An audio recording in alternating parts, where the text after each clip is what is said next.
Hello everyone, my name is Jacob Schafer, and what you just heard is Excerpt B for the Houston Youth Symphony's auditions this season.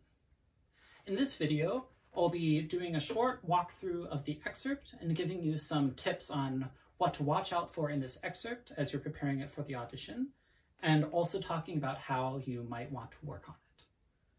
So, the first thing to do whenever we prepare for an audition is to listen to the excerpt or other work that we're playing. In this case, the excerpt is from Tchaikovsky's Serenade for String Orchestra in the second movement.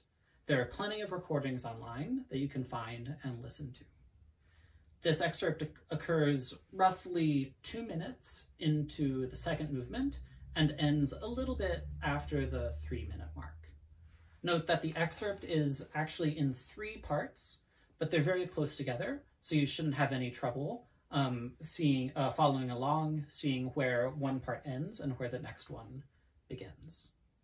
Now, as you're listening to the excerpt, make sure to follow along in your music. You can download the excerpt from Houston Youth Symphony's website. Make sure that you have the most recent version, revised February 21st, because that clarifies the tempo marking, for the excerpt, which in this case should be dotted half note is equal to 57 to 60. Now, as you're listening and following along with your music, make sure that you're paying attention to all of the details of what's going on. In fact, I recommend listening several times, each time focusing on a different aspect. For instance, this could be pitch, intonation, fingering, all of that good stuff. Another aspect could be rhythm and tempo. Another aspect could be color and character. So what string are we on? What's the character? How are we shaping the notes? And yet another thing to listen for would be what the other parts are doing. Because what happens around us as we're playing the excerpt is just as important as the excerpt itself. All right, so what should we watch out for in this excerpt? Well, whenever we're learning something new, we should always start with the basics, with the notes themselves, the pitches. Make sure that we're playing them all really in tune. Make sure that we have a really good, solid plan for the fingering. And if you're having trouble with your fingering, ask your private teacher and they can help you out. Now, the next thing we really want to watch out for is the rhythm and the tempo. It's always very important whenever we're doing an audition, especially for an ensemble, that we have steady and consistent rhythm. This shows that in the ensemble we'll be able to play well with everyone else. Now, in this excerpt, there are a couple things I want to point out about the rhythm. First is whenever we have faster notes, especially towards the end of the excerpt, our tendency might be to rush. So make sure that when you're playing it, you have a very steady pulse, steady inner pulse, 1, 2, 3, 1, 2, 3, or even 1, 1, 1, and that you're sticking to that pulse and being very steady. No need to panic. Now, note that a couple of times in this excerpt, there are times when we either slow down or move forward. The first one is getting into big letter E, where the bar before has a retard. Here, we want to make sure that we do a retard, but that it's subtle and that it's organic to the music. So I think of this as kind of just hanging out on that bar, and then at E, we roll back into the tempo. The next spot is measure 138, where it says stringendo. Here, we'll want to move forward. Now, because this is a hemiola rhythm, we want to still feel like we're keeping a very solid inner pulse, but just that it speeds up. So I would recommend practicing this stringendo and then the retard that happens in time so that you're very confident about the rhythm, and then you can add the stringendo and the ritardando, where you get faster and then slow down. Now, Notice at the end of that line that we have this fermata.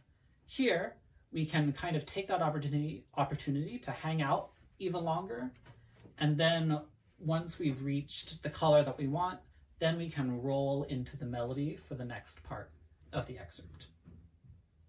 Now, what else to watch out for? Well, this excerpt is from a movement that's a waltz. Tchaikovsky was famous for his waltzes. So in a waltz, there's it's always in 3, and we want to feel like there's a strong downbeat with the other beats less strong, and we want to feel like there's a certain lilt to the character. So yum ba ba yum ba ba yum ba ba yum ba ba. Even when we're playing this gorgeous lyrical legato melody, we still want to feel like there's that underlying lilt when we're playing it.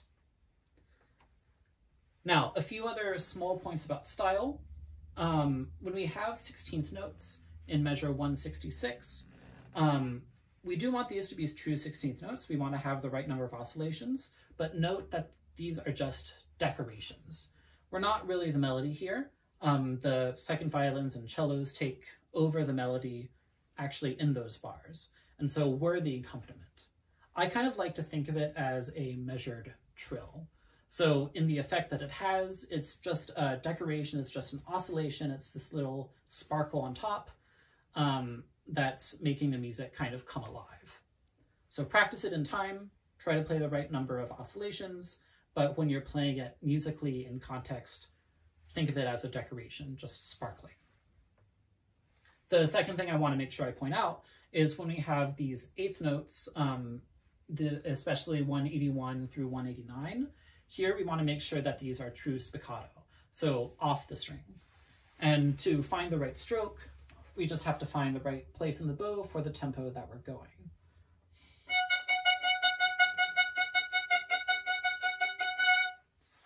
This allows the bow to have a natural bounce and for us to kind of just let it happen.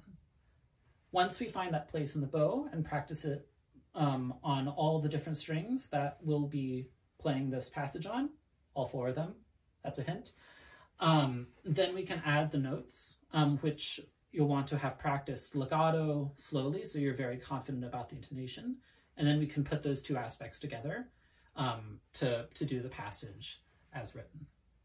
All right, now my last suggestion is to really know what the other parts have in this excerpt. This is so that we know what role we have and how to execute that role. At the beginning, we're the melody, but the violas have constant 8th notes underneath us, so we need to be cognizant of those constant 8th notes and have a really accurate rhythm so that we can be together with the violas. Then, when we have faster notes later on, the second violins and the cello take over the melody that we had played before. So while we need to be accurate and musical, we're just playing an accompanimental role. So we need to keep in mind that other parts will be playing the melody during that time. All right, so those are my suggestions for how to work on this excerpt and what to watch out for. I hope they're helpful as you're working towards this audition. Happy practicing.